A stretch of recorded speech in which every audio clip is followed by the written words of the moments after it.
मैं आपसे दरखास्त करने आई हूँ यहाँ। मुकदमा वापस लेने की दरखास्त करने आई हैं? तो मैं आपसे पूछूंगा, क्यों आप उस आदमी की गलतियों को छुपाने की कोशिश आखिर क्यों कर रही हैं? देखिए, जो भी हुआ मैं उसके बिल्कुल हक में नहीं हूँ। अदनान को भी कहा है मैंने, वो बस ईशा का दिल जीतने की कोशिश कर रहा है, बिल्कुल आपकी तरह, मगर शायद उसे सही तरीका नहीं मालूम।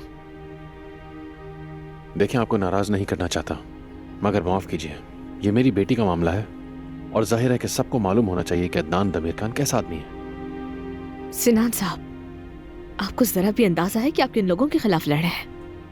आप तो ऐसे ना करें। क्या आप भी मुझे दमीर खानों की ताकत, दौलत और असर रसूख बताने आई हैं? ऐसा बिल्कुल भी नहीं है। मेरे कहने का वो मतलब नहीं।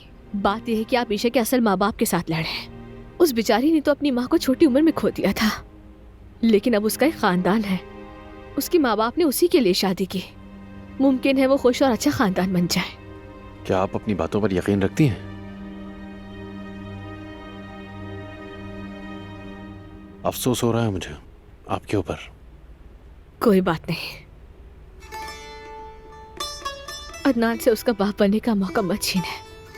समझौता कर ले उसके साथ। और आप तो एक बहुत अच्छे बाप हैं, आप हमेशा उसकी जिंदगी का हिस्सा बन सकते हैं।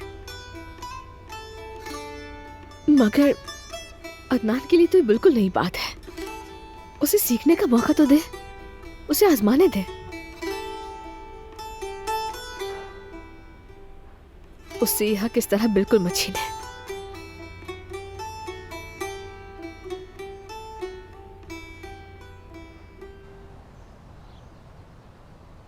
ईशा मेरी जान, खुदा के लिए बाहर आओ बेटा।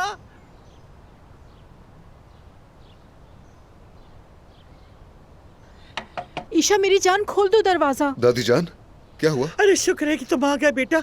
ईशा को कुछ हुआ है क्या? अंदर खुद को बंद कर लिया है और दरवाजा नहीं खोल रही। ईशा जान देखो, हम वापस आ गए हैं, दरवाजा खोलो। क्या कुछ हुआ है? वो नाराज है, तुम्हारे पास जाना चाहती थी और जब हमने कहा कि तुम नहीं जा सकती तो उसने खुद को अंदर बंद कर लिया। मेरी जान, हम आ गए हैं, चलो जल्दी दरवाजा खोलो। वहाँ अंदर उसके लिए कोई खतरा तो नहीं?